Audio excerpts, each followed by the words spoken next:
gonna stand up, take my people with me. Together we are going to a brand new home. Far across the river, can you hear freedom calling, calling me to answer? Gonna keep on keeping on. Pessoal, voltando aqui, paramos no começo do Estado Novo, né? Acabamos de entrar no Estado Novo, vamos prosseguir aqui. Referente ao período do Estado Novo, o Estado Novo pode ser também conhecido como período da ditadura do Getúlio Vargas, beleza? Que ele vai aplicar um golpe, de fato, de novo, para se manter no poder em 1937, beleza? Questões interessantes dessa manutenção do Getúlio Vargas na presidência do Brasil. Quando ele faz esse momento aí, essa manobra em 1937 para instaurar a ditadura de Getúlio Vargas, ele vai acabar acabando com todos os partidos políticos do Brasil, isso incluindo quem apoiava ele. Quem apoiava ele era o qual? A AIB, perfeitamente. Só que nota, ele brigava com a ANL. Aí a ANL entrou na ilegalidade e tudo mais, e a AIB continua apoiando ele. A AIB apoia ele na manobra, no golpe de 1937, só que depois que ele assume o poder total ali, ele vai e faz o quê? Acaba com a AIB, fecha a AIB também, fecha todos os partidos políticos, basicamente, do Brasil. Isso vai gerar uma insatisfação, obviamente, em quem? O pessoal da AIB. Tipo, a gente apoiou o cara até aqui, aí o cara vem e fecha nosso partido, beleza? Então, assim, gerou um pequeno desentendimento entre o pessoal da AIB e o Getúlio Vargas. Qual que é a situação? O pessoal da AIB não ficou satisfeito, obviamente, e se revoltou, e fez a intentona integralista. Como a gente já sabe, o nome intentona significa uma tentativa, ou seja, não acabou em nada, tá? A intentona integralista, ela é derrotada pelo Getúlio Vargas com muita facilidade, e o Plínio Salgado, ele é exilado fora do Brasil, beleza? E acabou basicamente a intentona integralista. Então, a partir desse momento que acontece a intentona integralista no Brasil, não existe mais nenhum tipo de resistência à figura do Getúlio Vargas.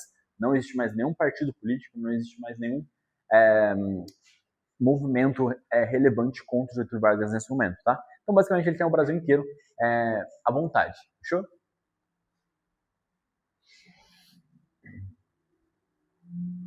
Vamos lá. Em 1937, a gente tem uma nova Constituição no Brasil, que é a Constituição Polaca, que a gente conhece, tá legal? A Constituição Polaca, ela tem cunho fascista. Ela foi inspirada tanto na Constituição polonesa quanto na Constituição italiana daquela época. Até por isso que o nome vira Constituição Polaca, beleza? Características aqui dessa Constituição Polaca. Bastante autoritária. Pô, ponto final. É uma Constituição de cunho fascista. Então a gente consegue identificar características mais autoritárias nela de fato, beleza? Essa nova Constituição, ela é feita, a de 37, ela é feita para dar uma aparência de legalidade à permanência do Getúlio Vargas no poder, beleza? Em 37 ela foi uma eleição nova, não teve, o Getúlio Vargas se manteve no poder, alegando lá o plano Cohen, beleza? Então, assim, é todo um plano que ele faz para continuar se mantendo no poder, fechou? Então, a Constituição de 37, a Constituição Polaca, ela vem basicamente para tentar dar um ar de legalidade a esse novo governo do Getúlio Vargas, que a gente conhece como o Estado Novo, tá legal? A Constituição de 34 foi substituída por uma nova para dar aparente legalidade ao novo governo, inspirada nas Constituições fascistas da Itália e da Polônia. Características da Constituição de 37: centralização política. O Getúlio Vargas agora ele é basicamente a única força política no Brasil, vai ser o Getúlio Vargas, com fortalecimento do poder do presidente, extinção do legislativo, subordinação do judiciário ao executivo e indicação dos interventores dos estados pelo presidente a legislação trabalhista. Então, nota, todos os pontos, de fato, com exceção da questão da legislação trabalhista, que é um ok, normal, o restante são todos pontos de cunho autoritário. São todos pontos que reforçam o poder, o centralismo do poder nas mãos do Getúlio Vargas, tá legal? Todo mundo consegue visualizar isso aí? Suave? Beleza? Então, pô, é uma Constituição de cunho fascista, ela vai ser bastante autoritária. No final, não precisa ficar se matando muito com isso não, beleza? Diferente do nazifascismo, o Estado Novo não tinha o respaldo de um partido político, porque todos os partidos políticos foram extintos durante esse processo aí, tá? Oposição mínima da população ao golpe, muito em virtude do apelo anticomunista, principais líderes políticos comprometidos com o novo regime. É aquela questão também que eu falei, Neste momento no mundo existia um certo medo da questão do comunismo, beleza? Até porque a gente está no Brasil, a gente era geralmente mais contato com os Estados Unidos, e os Estados Unidos vendia muito essa propaganda contra a questão do comunismo, beleza? Então, assim, o que acontece? O pessoal no Brasil tinha muito medo da situação do comunismo. Fora que o próprio pessoal da Intentona Comunista já era um pouco mais agressivo, então eles ficam, de fato, um pé atrás ali, referente aos comunistas no geral, beleza? A gente tem os operários desfilam com retratos de Getúlio Vargas, em 1941. Então, assim, muito apoio da população, nenhum tipo de inimigo político ali no geral relevante nesse período, só vai voltar a surgir algumas pessoas lá no final, já em 1954, 1945, mas basicamente ele vai ter o Brasil inteiro para se governar agora, de fato, beleza? Interessante notar que é durante esse período aqui que a indústria de base começa a crescer de verdade no Brasil, beleza? Então, um momento muito importante para a questão da indústria no Brasil. Questão interessante também sobre a indústria, rapidamente. Geralmente, quem que investe em indústria de base? O governo. Por que tem que ser o governo? Oi? Longo prazo, perfeito? E é barato ou é caro? Muito caro, beleza? Então, basicamente, quem faz investimento na indústria de base geralmente é o governo, por conta dessas situações. A indústria de base, para você fazer a implementação dela, é muito caro e o retorno financeiro da indústria de base, ele é a longo prazo. Então, assim, pô, pensa em 100 anos. Eu estou chutando um número, não sei exatamente o número certinho, mas pensa em 100 anos. Em 100 anos eu não vou estar mais aqui, então não faz sentido eu instalar uma indústria de base, gastar dinheiro com isso. Mas o governo brasileiro vai estar aqui, sim ou não? O Estado, o país brasileiro vai continuar aqui. Então, daqui a 100 anos, o pessoal vai conseguir tirar lucro da indústria que o Vargas instalou lá em 1940, beleza? Então, basicamente, quem investe em indústria de base geralmente é o governo por conta dessa situação. Investimento alto e o retorno é a longo prazo. Não é interessante para o capital privado ou para o capital internacional investir, beleza? Então, fica mais associado ao capital do Estado mesmo para fazer esse investimento, beleza?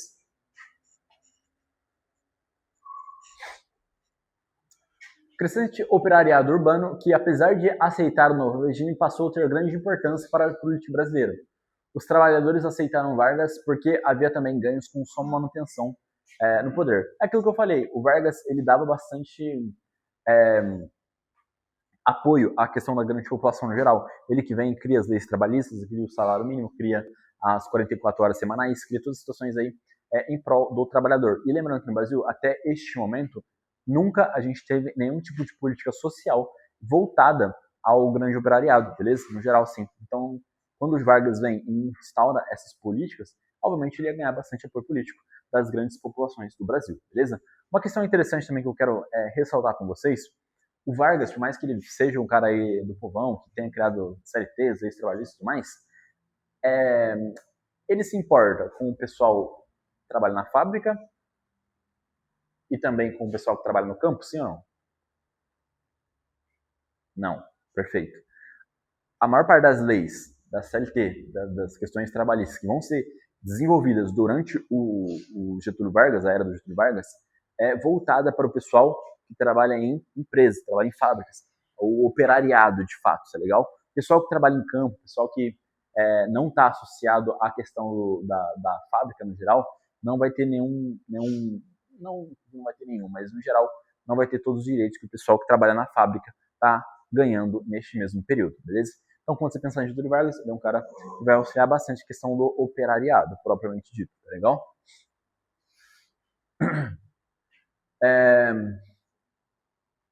A mais séria tentativa de derrubar o Estado Novo foi a questão da intentona integralista, que eu já comentei com vocês, mas também ela não dura muito, o Getúlio Vargas acaba com ela, o Salgado é exilado, e aí, de fato, o Brasil fica totalmente nas mãos do Getúlio Vargas. Isso acontece em 1937 mesmo, também no começo do Estado Novo.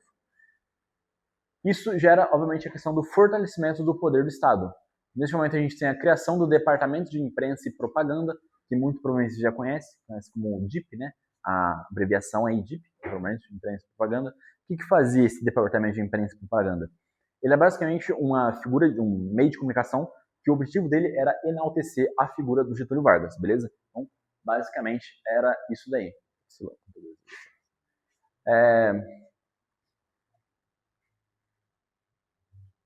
Mas se quiserem acompanhar pelo celular aí, como todo morreu.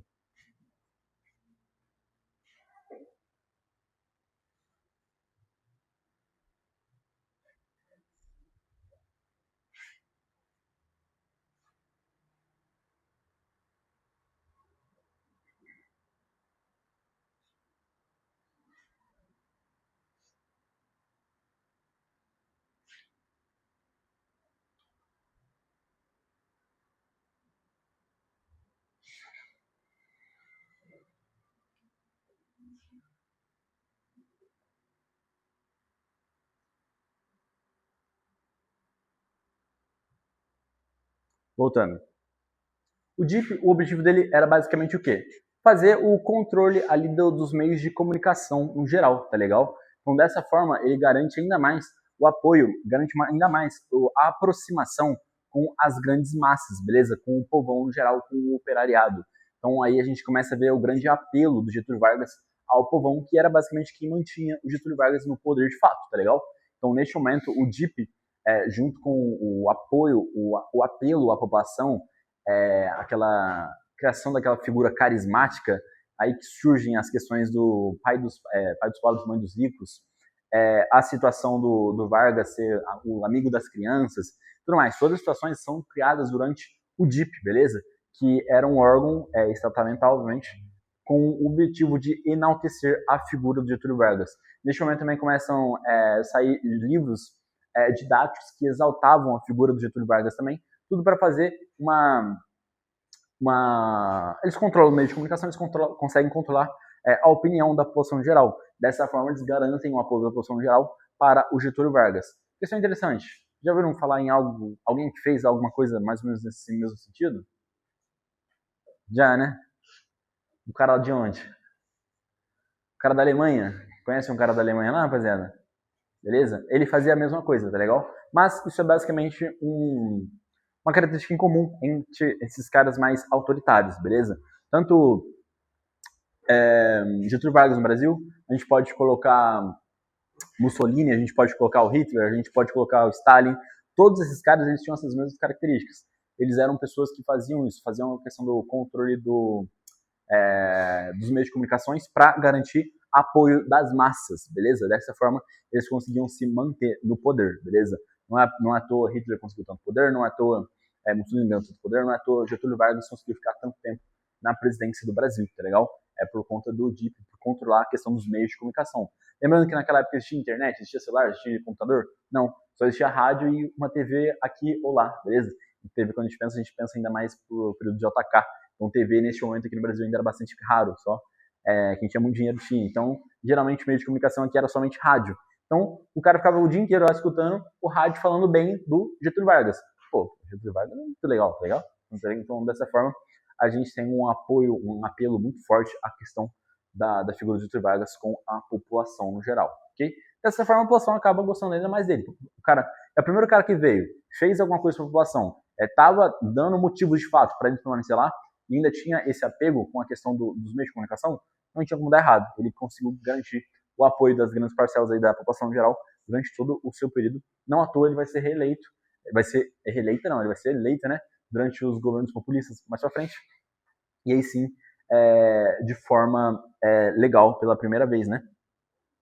Questão interessante, Getúlio Vargas ele só é eleito uma vez no Brasil, que é nos governos populistas. Então, de 30 a 45, ele não é eleito nenhuma vez de forma direta. A primeira vez que ele é eleito de forma direta pelo voto do povo é durante as repúblicas populistas em 1951, beleza? Prosseguindo aqui, rapaziada. O DIP tentava controlar os meios de comunicação de massa, além de realizar violenta censura e promover eventos culturais que valorizassem a figura de Vargas. Pô, isso aí já estamos cientes.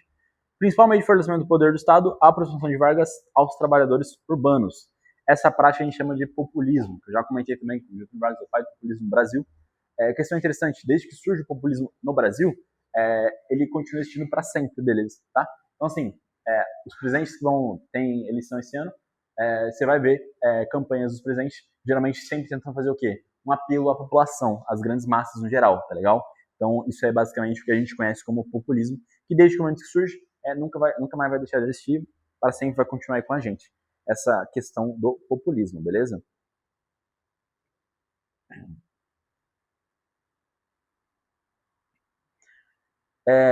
Questão interessante também. Para a atividade do populismo, satisfação das reivindicações populares por meio das leis trabalhistas, ao mesmo tempo desmobilização dessas camadas populares, devido aos sindicatos atrelados ao Estado. Essa prática a gente chama de peleguismo, beleza? O que seria basicamente isso daqui? A gente tem um sindicato. O sindicato representa o trabalhador, que corre direitos ali e tudo mais, beleza?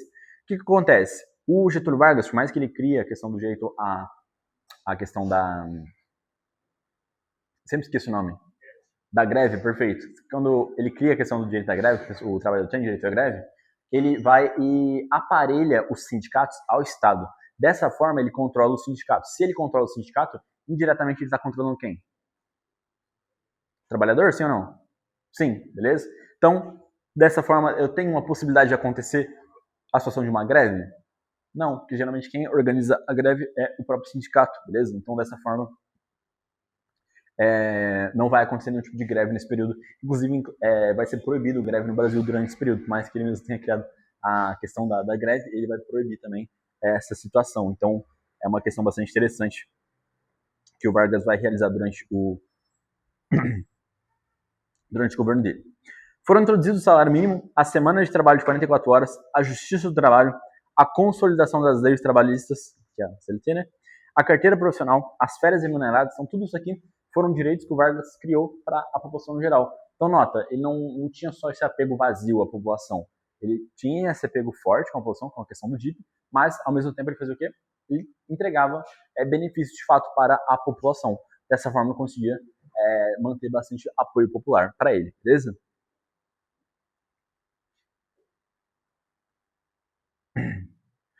Proibição de greves e instituição da pena de morte em caso de crime contra a ordem pública. Como eu acabei de comentar, as greves elas foram proibidas, muito por conta do Vargas já ter os sindicatos atrelados, não ia acontecer nenhum tipo de greve, então ele vai lá e proibir as greves também, beleza?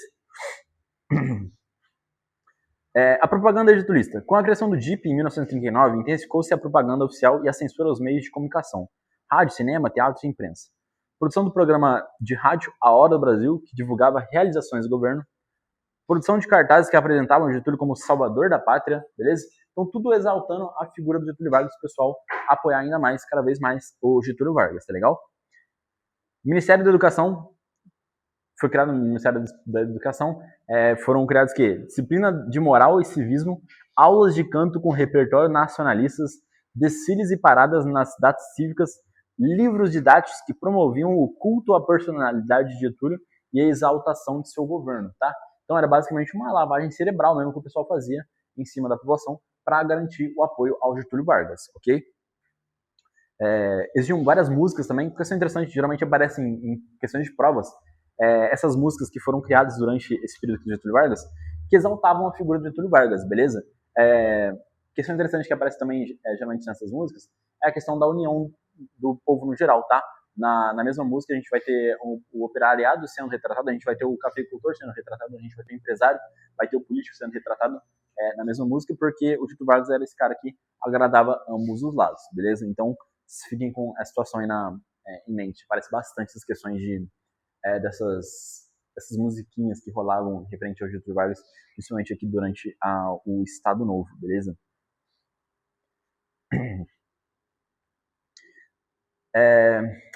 A intervenção do Estado na economia. Aqui é uma questão bastante interessante.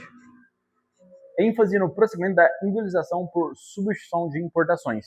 Já comentei sobre isso, já expliquei como funciona também, mas vamos lá rapidamente ler o que tem aqui. O princípio da propriedade privada jamais foi questionado pelo regime. As empresas estatais passaram a representar um complemento do setor privado. O governo passava a realizar ações para exigir o desenvolvimento da economia.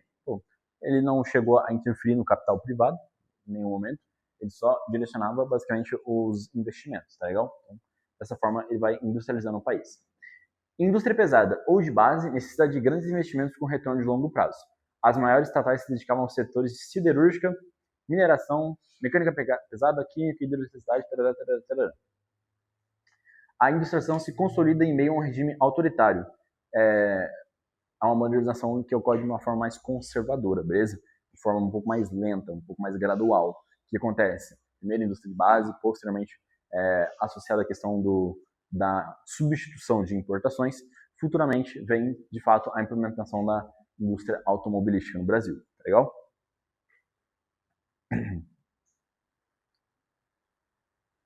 Tem um gráficozinho aí do lado, que é o crescimento anual da agricultura e da indústria no Brasil, compara a década de 1920 e 1940. Questão interessante é que durante esses 20 anos aí, que o Getúlio Vargas nem está 20, ele só está 10 no comando, a indústria mais que dobrou, beleza? Então ela vai de 21% para 43%. Então, em 10 anos de Getúlio Vargas, a indústria teve um crescimento de mais de 2 vezes, tá legal? Então, isso é um dos pontos interessantes para a gente observar. E o Getúlio Vargas, de fato, foi uma figura muito importante em prol da industrialização do país, tá legal? Prosseguindo aqui. Participação do Brasil na Segunda Guerra Mundial. Aqui uma questão interessante. Isso aqui costuma ser cobrado bastante também, principalmente em prova de ESA, em prova de exército em geral, que aí está muito mais associado a exército, forças armadas no geral. Essa questão da participação do Brasil nas guerras, tá? Já comentei sobre na Primeira Guerra, agora sobre a Segunda Guerra Mundial.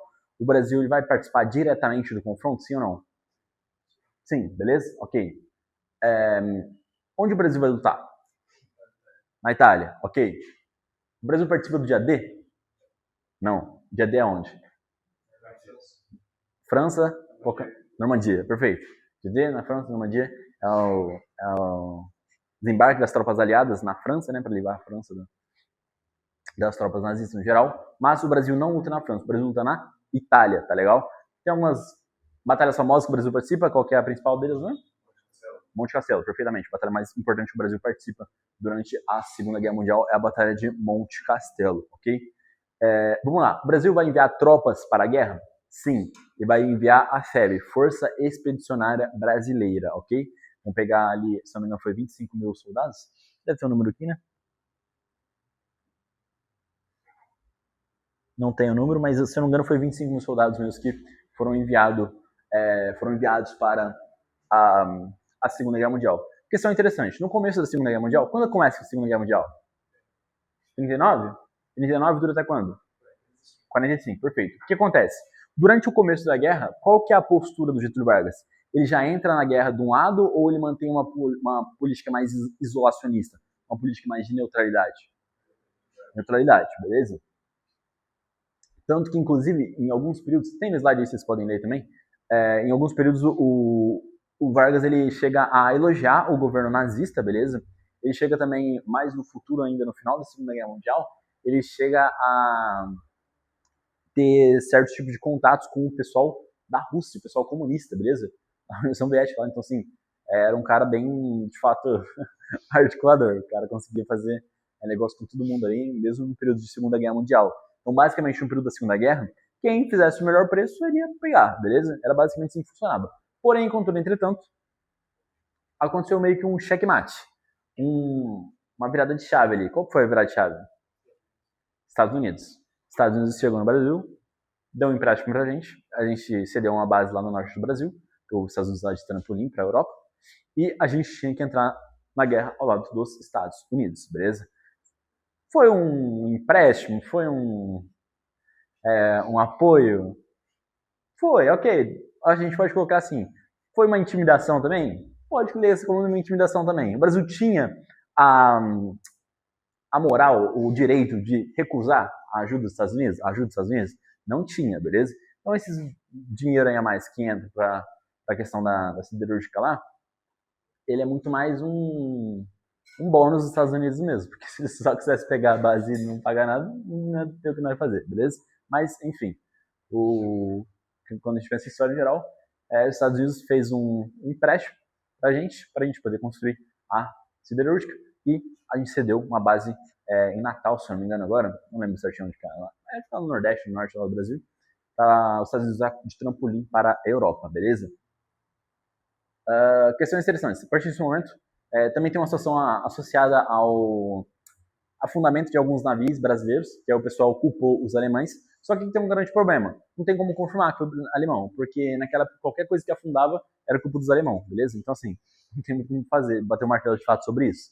Mas afundou alguns navios brasileiros, associado a essa entrada dos Estados Unidos na guerra, aí o Brasil teve que, de fato, escolher um lado. E aí o lado que a gente escolhe é o lado dos Estados Unidos, o lado dos aliados no geral, e a gente entra na guerra ao lado dos Estados Unidos, fechou?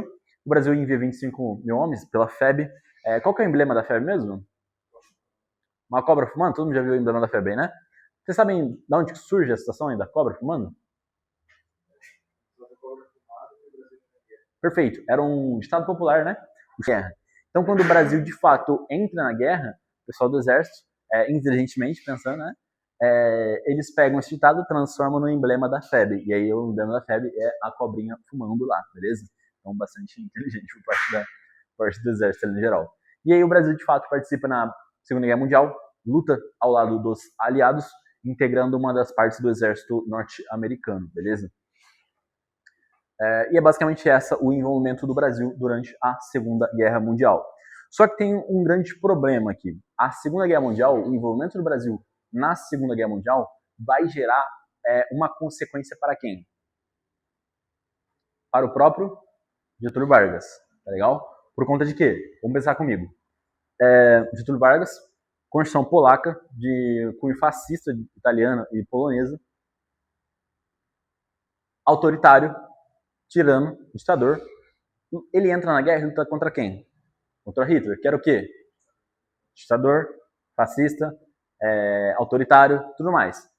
O fascismo, nazismo, na verdade, é uma das vertentes do fascismo, mas basicamente como se fosse uma árvore, seria uma ramificação. Primeiro eu tenho o fascismo, posteriormente eu tenho o nazismo. Então, quando eu falo que ele é fascista, não está errado, beleza? Mas ele se aprofunda depois que é a questão do nazismo.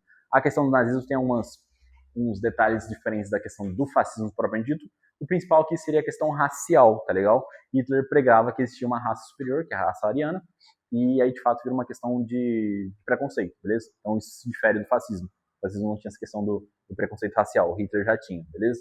Então essa é basicamente a diferença entre o fascismo e o nazismo. Mas é basicamente mesmos princípios no geral, ok? E aí a gente tem esse grande problema. A gente tem uma ditadura, a gente tem uma constituição fascista e a gente está lutando contra um ditador fascista. Nota, isso é um pouco o quê? Oi? É um pouco contraditório, tu não concorda? Faz sentido isso daqui? Eu lutar contra um fascista, eu lutar contra um ditador, sendo que no meu país eu tenho um ditador, eu tenho um fascista? Não faz muito sentido, tá legal? Isso vai gerar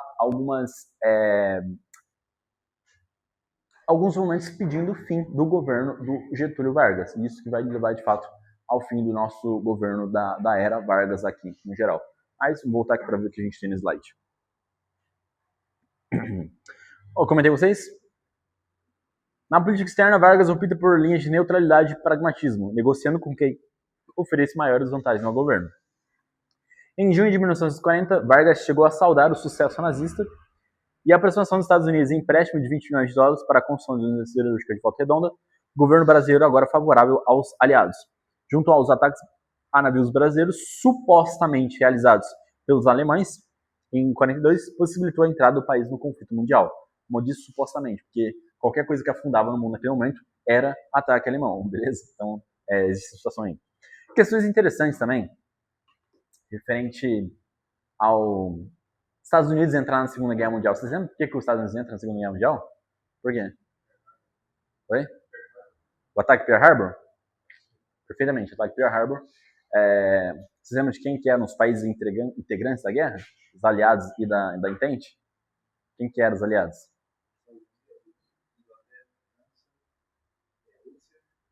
Rússia. Do começo. União Soviética, né? Até o... Na verdade, no começo não, mais pro final, quando a gente tem um rompimento do Tratado de Não Agressão, que foi assinado entre o Mussolini, né? Mussolini? Perfeito. Hitler e Stalin. Hitler e Stalin, o Tratado de Não Agressão entre os dois, beleza? Porém, futuramente o Hitler vai invadir a Rússia, a União Soviética, perdão, que já era a União Soviética nesse momento, e a União Soviética entra ao lado dos aliados na guerra, beleza? Então, aliados, a gente tem a União Soviética, a gente tem a Inglaterra, a gente tem os Estados Unidos, a gente tem Brasil, a gente tem França, beleza? E do lado da Entente, tem quem? Alemanha, Japão e Itália. Qual que era o nome do eixo mesmo? Roma, Toque, Berlim, ou Roma, Berlim, Toque, tanto faz, colocamos isso daí, beleza? E o Japão, por algum motivo, ele tinha uma questão territorial muito grande ali na região do Oceano Pacífico, ele queria aumentar a influência na região do Oceano Pacífico. Por conta disso, ele vai acabar atacando Pearl Harbor. Foi a pior decisão do Japão nesse momento, atacar Pearl Harbor. Porque provocou a ira dos Estados Unidos acabam entrando na guerra, contra, obviamente, a Entente. Depois que eles acabam com a guerra na Europa, depois que eles derrubam a Itália, né? A Itália vira de lado de novo. No começo a Itália está na Entente, no final ela está na aliada, ela fez isso nas duas guerras. depois de vencer a Alemanha na Segunda Guerra Mundial, só faltava vencer do Japão. E aí, como é que eles venceram do Japão? Aí sacaram as 2 bombas no Japão para acabar com a guerra, beleza? Uma curiosidade, o Japão demora 1 mês para se render depois da segunda bomba. Então, perigoso, perigoso. Os caras estavam dedicados na guerra, beleza? Mas, brincadeiras à parte aí. Voltando pro nosso estudo aqui de Getúlio Vargas. Então, Getúlio Vargas entrou numa contradição. Ele era autoritário, ele era um ditador, lutando contra um autoritário e um ditador, tá? Então, a gente começa a gerar alguns questionamentos em relação à legitimidade do Getúlio Vargas enquanto presidente do Brasil, beleza? E aqui se começa a questão da crise do Estado Novo e da redemocratização. Peraí. Participação na Segunda Guerra Mundial, combatia-se uma ditadura fascista, enquanto no Brasil se mantinha um regime no mesmo molde, fascista e contrário ali ao comunismo mais fascismo, né? O Manifesto dos Mineiros, em 43, pediu fim da ditadura e redemocratização do país. Defesa da realização de eleições, feita também pelo general Góes Monteiro. Vargas decretou a regulamentação dos partidos em fevereiro de 45, marcando eleições gerais para o final do mesmo ano. Aqui já era a redemocratização já era inevitável, ou seja, as eleições iam ter que ocorrer de qualquer forma e o Vargas ia sair do poder.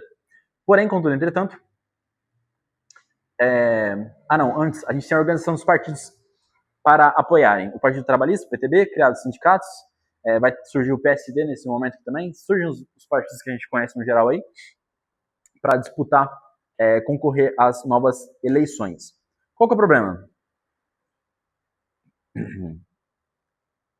A oposição organizava a União Democrática Nacional, que a UDN é um partido político que vai surgir bastante importante nesse período aí. Surge um momento queremista, tá? O que é esse momento queremista? É basicamente queremos Getúlio Vargas, ou seja, a população, por toda aquela questão do trabalho do DIP, do trabalho da imprensa, de manter a população associada à figura do Getúlio Vargas, associada à questão das leis trabalhistas mais que o Getúlio Vargas faz, acaba que a população queria que o Getúlio Vargas continuasse na presidência, beleza? Só que isso aí gerou um medo por parte do exército. Por conta disso, o exército ele vai tirar o Vargas à força e vai garantir que as eleições ocorram de forma normal, e com isso o Dutra acaba sendo eleito no final de dezembro de 45 e assume em 46, beleza? Questões interessantes aqui, rapidamente.